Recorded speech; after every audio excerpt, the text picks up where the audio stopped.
Hello मेरे प्यारे students, कैसे हो आप सब। आज हम टाइम एंड वर्क के एक बहुत ही स्पेसिफिक टॉपिक पे बात करने वाले हैं। टाइम एंड वर्क के वो क्वेश्चंस जहाँ पे कि हमें अरिथमेटिक प्रोग्रेशन यानी कि समांतर श्रेणी की ज़रूरत पड़ती है।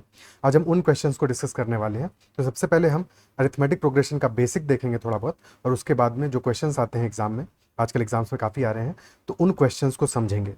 सेशन के एंड तक देखेंगे तो आपको मैक्सिमम बेनिफिट होगा। चलिए स्टार्ट करते हैं। और अगर आप ऑलरेडी अरिथमेटिक प्रोग्रेशन का बेसिक जानते हो, आप फॉर्मूला वगैरह जानते हो, तो आप डायरेक्टली नेक्स्ट पार्ट पे स्किप कर सकते हो, इसी वीडियो के नेक्स्ट पार्ट पे, जहाँ पे हम डायरेक्टली क्वेश्चंस डिस्कस करेंगे। पर पहले एक बार अरिथमेटिक प्रोग्रेशन का बेसिक देख लेते हैं। जहाँ तक अरिथमेटिक प्रोग्रेशन की बात है, अगर हम सबसे बेसिक अरिथमेटिक प्रोग्रेशन देखें, वो होती है हमारी नंबर्स 1 2 3 4 5 6 7 8 9 10। ये हमारा सबसे बेसिक अरिथमेटिक प्रोग्रेशन है। अरिथमेटिक प्रोग्रेशन यानी क्या हुआ, हिंदी में कहते हैं समांतर श्रेणी, समांतर, सम प्लस अंतर। यानी कि अगर दो संख्याएं जो हैं हमारी, ये जो श्रेणी बनेगी, सीरीज बनेगी हमारी, इसमें हर दो संख्याओं के बीच का जो अंतर देखेंगे, अगर वो बराबर है तो ये एक अरिथमेटिक प्रोग्रेशन है। जैसे यहाँ पे 1 में 1 जोड़ के हमें 2 मिलता है, 2 में 1 जोड़ा 3 मिला, 3 में 1 जोड़ा 4 मिला, 4 में 1 जोड़ा 5 मिला, एंड सो ऑन। तो यानी कि जो अंतर है हमारा यहाँ पे वो सेम है। और ये जो अंतर होता है हमारा, इसी को इंग्लिश में कहते हैं कॉमन डिफरेंस।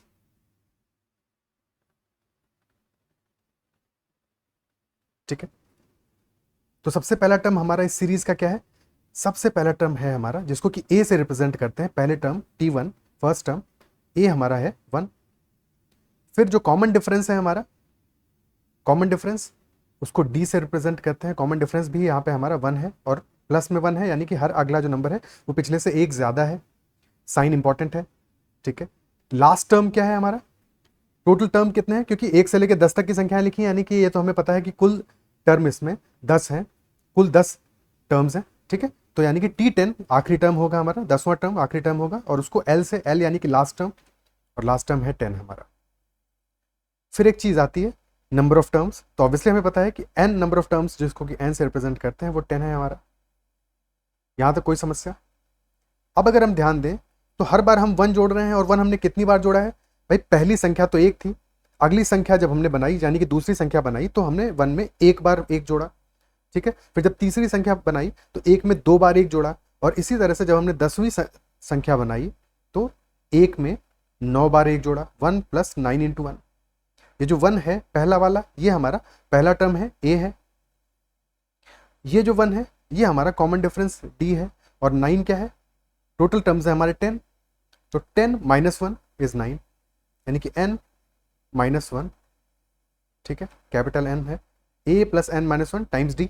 तो ये हमारा nth टर्म का फॉर्मूला हो गया। क्या ये बात समझ में आती है?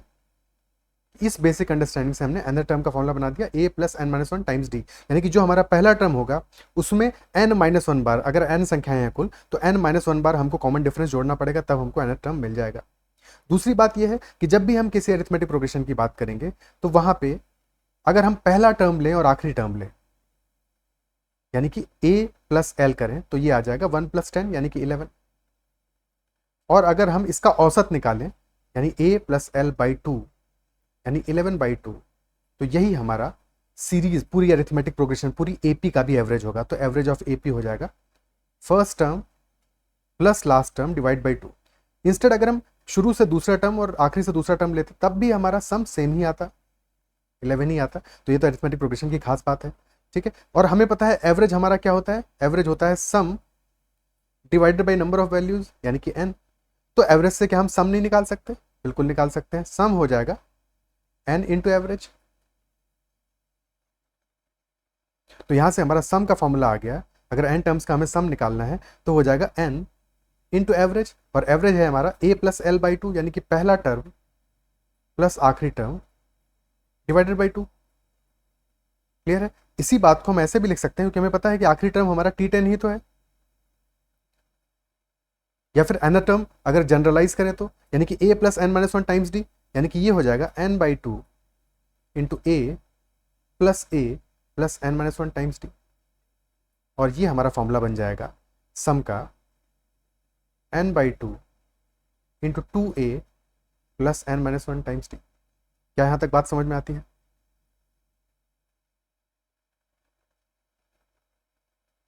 क्लियर है? ठीक है, अब डायरेक्टली एक दो एग्जाम्पल लेते हैं और फिर आगे क्वेश्चंस पे मूव ऑन करते हैं। तो अब हमें अगर सम निकालना है 13579 टिल 51 तक अगर हमें सम निकालना है तो क्या करेंगे? ये भी हमारी अरिथमेटिक प्रोग्रेशन है, क्योंकि 1 में 2 जोड़ के 3 मिलेगा, 3 में 2 जोड़ के 5 मिलेगा, 5 में 2 जोड़ के 7 मिलेगा, यानी कि पहला टर्म हमारा यहाँ पे है 1, कॉमन डिफरेंस यानी कि डी है यहाँ पे +2, और आखिरी टर्म है हमारा 51। नंबर ऑफ टर्म्स कितने होंगे?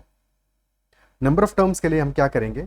आखिरी टर्म्स में से पहला टर्म घटाएंगे 51 -1 और इसको कॉमन डिफरेंस से डिवाइड करेंगे, यानी कि डिवाइड बाई 2 और फिर +1 करेंगे। एक बार फिर से समझ लेते हैं कि हमारा नंबर ऑफ टर्म्स निकलेगा last term minus first term divided by common difference +1। ऐसा क्यों हुआ? क्योंकि जो हमारा लास्ट टर्म है, अगर वो nth टर्म माने हम उसको, तो वो क्या हो जाएगा?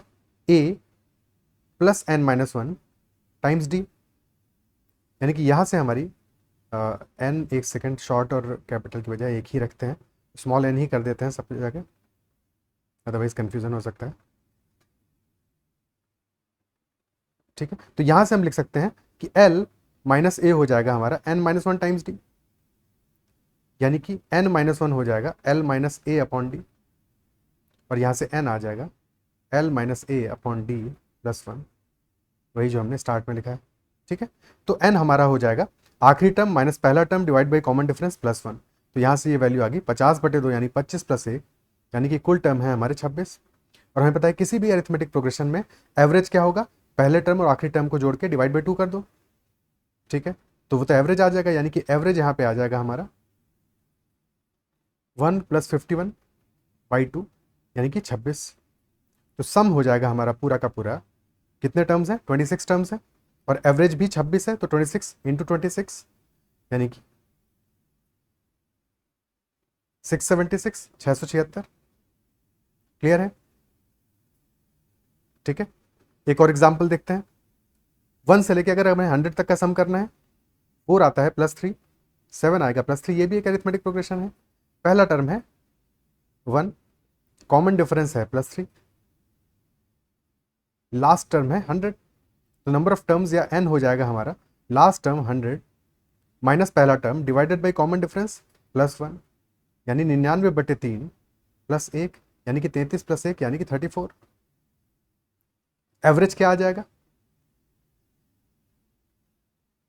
एवरेज हो जाएगा 1 + 100 डिवाइडेड बाई 2 यानी 101/2, तो हमारा सम आ जाएगा 34, यानी n इंटू एवरेज 34 × 101/2, 2 से काटेंगे 17 पड़ जाएगा, 17 × 101 हो जाएगा 1717। यही हमारी सम की वैल्यू हो जाएगी। क्या यहां तक बात क्लियर होती है? ठीक है, अब हम अपने टाइम एंड वर्क के कॉन्सेप्ट पे चलते हैं और क्वेश्चंस को शुरू करते हैं। तो अगर टाइम एंड वर्क में हमें गिवन हो कि m पुरुष, m आदमी किसी काम को, m1 आदमी किसी काम को d1 डेज में करते हैं, और वही सेम काम, वही काम m2 आदमी d2 डेज में करते हैं, तो क्या हम इनको बराबर नहीं कर सकते? इनको बराबर इक्वेट कर सकते हैं, isn't it so? MDH formula है ये, m1 d1 h1 = m2 d2 h2। तो अगर आवर्स के बारे में बात नहीं की गई है, तो हमारा m1 d1 m2 d2 के बराबर होगा, यही हमारा वर्क होगा। क्लियर है? तो यहां से हम समझ सकते हैं कि m1/m2 हमारा बराबर हो जाएगा d2/d1 के। और जो भी इंफॉर्मेशन हमसे इसके बेसिस पे पूछी गई होगी वो हम निकाल सकते हैं। क्लियर है? अब पहला क्वेश्चन लेते हैं, आज का फर्स्ट क्वेश्चन लेते हैं।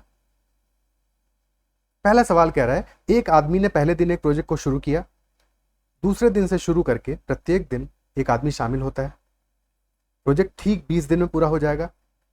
इसकी बजाय, यानी कि दूसरा केस ये है, यदि 7 लोगों की एक टीम नियमित रूप से काम करती तो काम ठीक n दिनों में पूरा हो जाता। तो n का मान क्या होगा?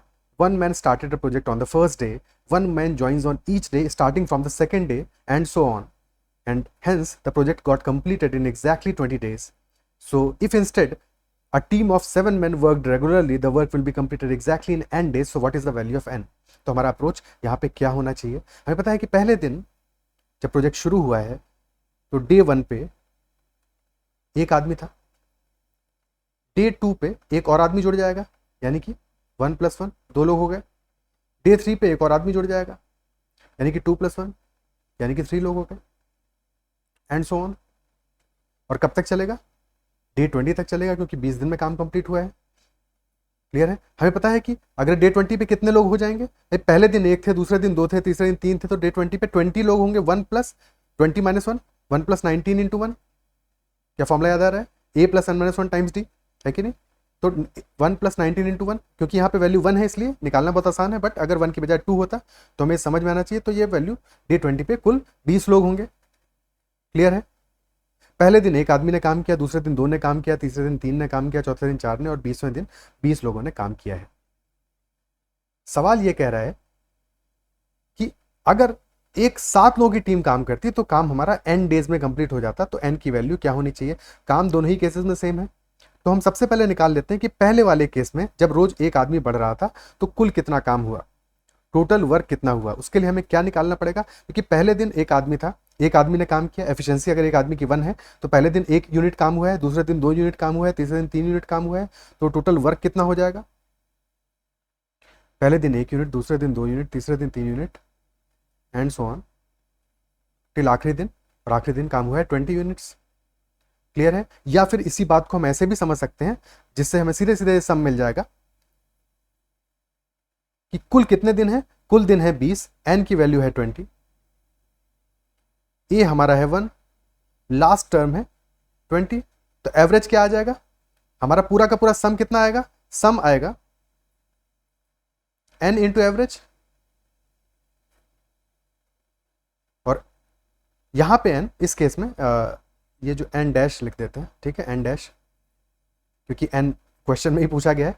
ठीक है, तो एन डैश इंटू एवरेज, और ये एन डैश हमारा कितना आ रहा है? 20 आ रहा है। एवरेज आएगा 1 + 20/2, यानी कि टोटल सम हमारा आ जाएगा 20 × 21 / 2, यानी कि 210।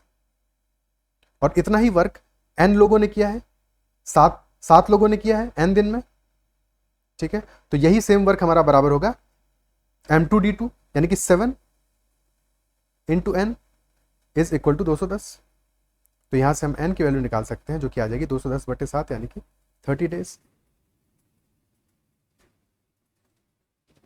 क्या अप्रिशिएट कर पा रहे हो इस बात को? क्या समझ पा रहे हो? ठीक है, क्योंकि पहला क्वेश्चन था इसलिए समझने में थोड़ा सा समय लगा, बट आई होप क्लियर हुआ होगा, समझ में आया होगा कि हमारा ये आंसर कैसे आया। क्लियर है? अगले सवाल में बढ़ते हैं। नेक्स्ट क्वेश्चन जो कि एसएससी प्री 2023 में आया है, इसको अटेम्प्ट करते हैं। क्वेश्चन कह रहा है, कॉलेज के छात्रों के एक समूह ने एक प्रोजेक्ट को 10 दिनों में पूरा करने का निर्णय लिया। एक प्रोजेक्ट को 10 दिनों में पूरा करने का निर्णय लिया। क्योंकि हर दिन 2 छात्र बाहर हो गए, इसलिए परियोजना 15वें दिन के अंत में पूरी हो गई, यानी कि टोटल 15 दिन उन्होंने काम किया है।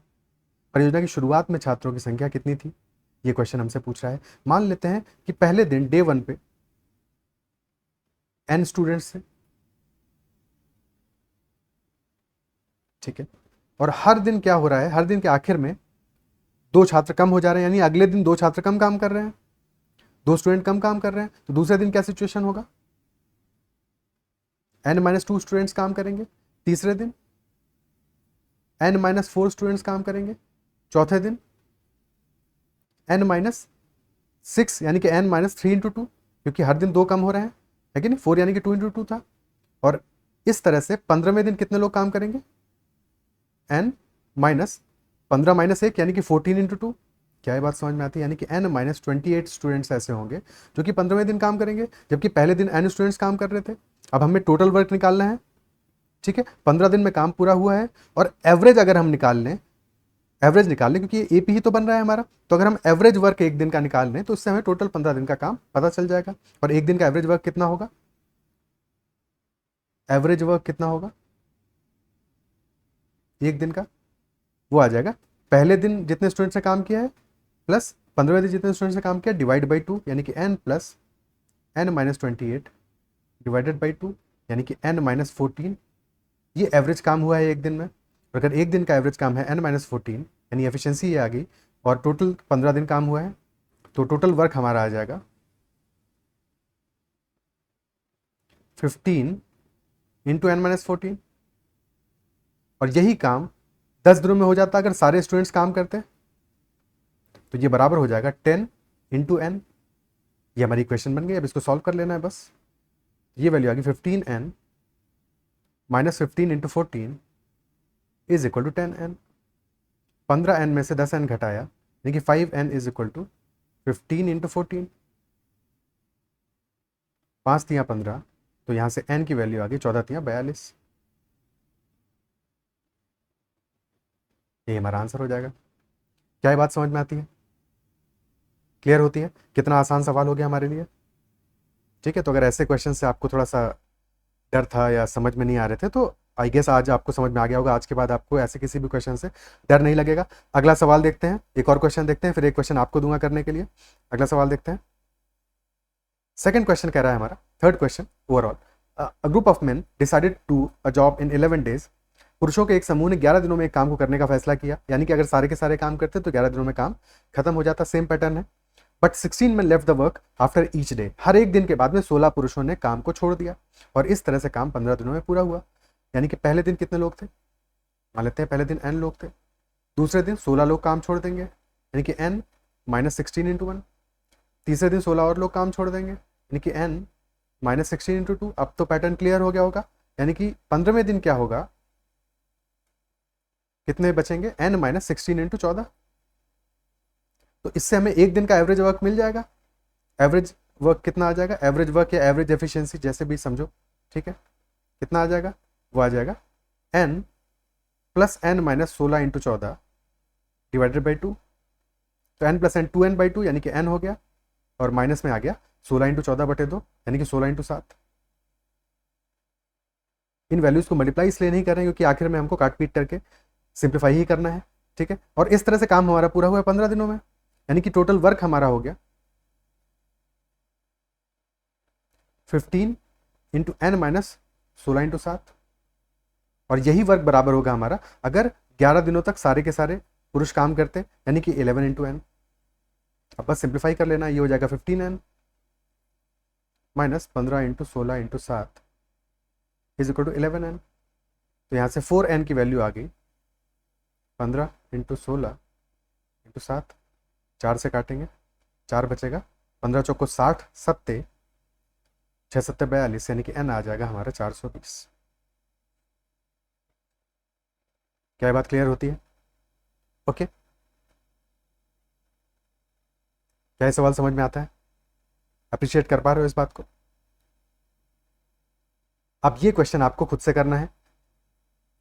अभी सेशन खत्म नहीं हुआ है, एक और हम क्वेश्चन करेंगे जो थोड़ा सा डिफरेंट होगा, थोड़ा सा एडवांस लेवल का होगा और आपकी समझ को और भी बेहतर करेगा।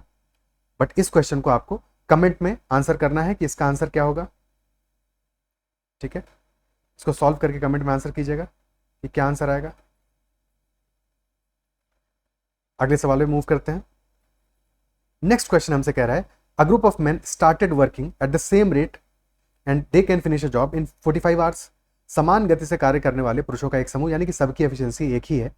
ठीक है, ज्ञान की बात लिखी हुई है। सिंपल सी बात यह है कि सब एक एफिशिएंसी से काम करते हैं तो 45 घंटों में काम को पूरा कर सकते हैं अगर एक साथ काम करते हैं तो। लेकिन ऐसा होता नहीं है। होता क्या है, एक आदमी काम शुरू करता है, one man starts the work, यानी कि पहले एक आदमी काम करता है,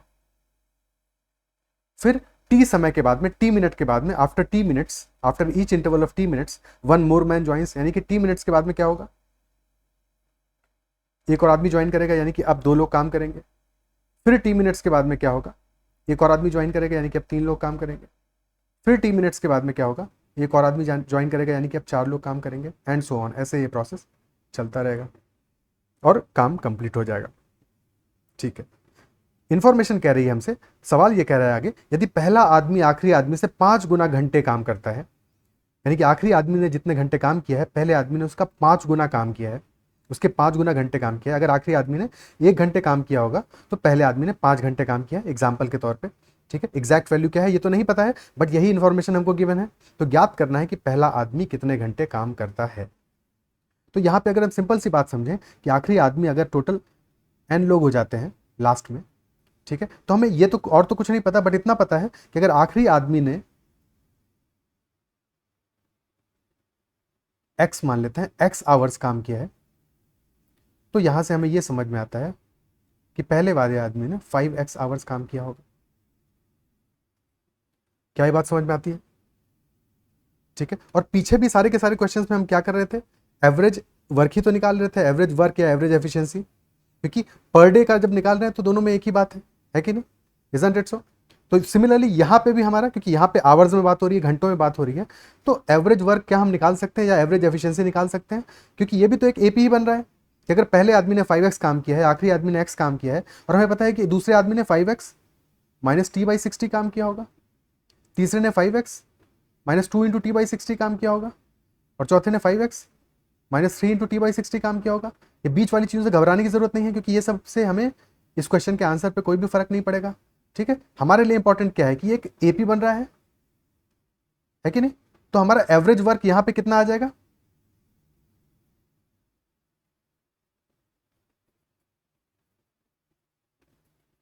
भाई एवरेज वर्क कितना आ जाएगा? एवरेज वर्क होगा 5x प्लस x बटे 2, यानी कि 3x। Isn't it so? यानी कि एवरेज अगर हम बात करें तो किसी एक आदमी ने 3x घंटे काम किया होगा। ठीक है, हालांकि पहले वाले ने 5x काम किया है, आखिरी वाले ने x काम किया है, लेकिन अगर एवरेज की बात करें तो एवरेज तौर पे एक आदमी ने 3x घंटे काम किया होगा, और टोटल n लोग हैं, यानी कि टोटल वर्क यहां पे कितना हो जाएगा, टोटल वर्क हो जाएगा n इंटू 3x, और यही काम करते वो 45 घंटों में, अगर साथ में करते तो ये बराबर हो जाएगा n इंटू 45। खत्म हो गया सवाल, n से n कट जाएगा, 3x 45 के बराबर आ गया, यानी कि x आ जाएगा 45 बटे 3, यानी कि 15 आवर्स। क्वेश्चन के ऑप्शंस थोड़े से ट्रिकी हैं, गड़बड़ हैं। ठीक है, तो क्वेश्चन के ऑप्शंस में प्रॉब्लम यह है कि पहले आदमी का काम पूछा है, आखिरी आदमी का काम नहीं पूछा है, ऑप्शन आखिरी आदमी के हिसाब से बनाए गए हैं। एक ऑप्शन ई हम जोड़ लेते हैं, 75 आवर्स। ठीक है, पहले आदमी ने क्योंकि 5x घंटे काम किया है, तो हमारा आंसर हो जाएगा 5x, यानी कि 75 आवर्स। क्लियर होती है बात? ठीक है, आई गेस आपको सेशन में चीज़ें समझ में आई होंगी। अरिथमेटिक प्रोग्रेशन में भी अगर कहीं पे कोई डाउट रहा होगा तो क्लियर हो गया होगा आज। जब हम आगे अरिथमेटिक प्रोग्रेशन के क्वेश्चंस करेंगे तो वहाँ पे दिक्कतें नहीं आएंगी। और टाइम एंड वर्क में भी इस टाइप के क्वेश्चंस अगर आगे कभी आएंगे तो आप कभी भी घबराओगे नहीं और इजीली इन क्वेश्चंस को हैंडल कर लोगे। प्रैक्टिस आप जितना चाहो कर सकते हो। ठीक है, और कमेंट में लास्ट ये जो क्वेश्चन दिया है इसका आंसर ज़रूर मेंशन करना है। सेशन को इतना ही रखते हैं, और आज एक और सेशन मैं डालूंगा सिलेंडर पे, जो डिमांड भी हुआ था जिसका, तो सिलेंडर पे एक बेसिक क्वेश्चंस का सेशन आज डालेंगे और फिर आगे और टॉपिक्स कवर अप करेंगे। अगर सेशन पसंद आया हो तो इसको लाइक ज़रूर कीजिएगा, कमेंट ज़रूर कीजिएगा, और अगर पसंद आया हो, नया सीखने को मिला हो तो अप्रिशिएशन ज़रूर कीजिएगा कमेंट में। और सेशन को, अगर चैनल को आपने अब तक सब्सक्राइब नहीं किया है तो ज़रूर कर लीजिएगा। आज के सेशन में इतना ही रखते हैं, फिर मिलते हैं अगले सेशन में। Bye bye, take care.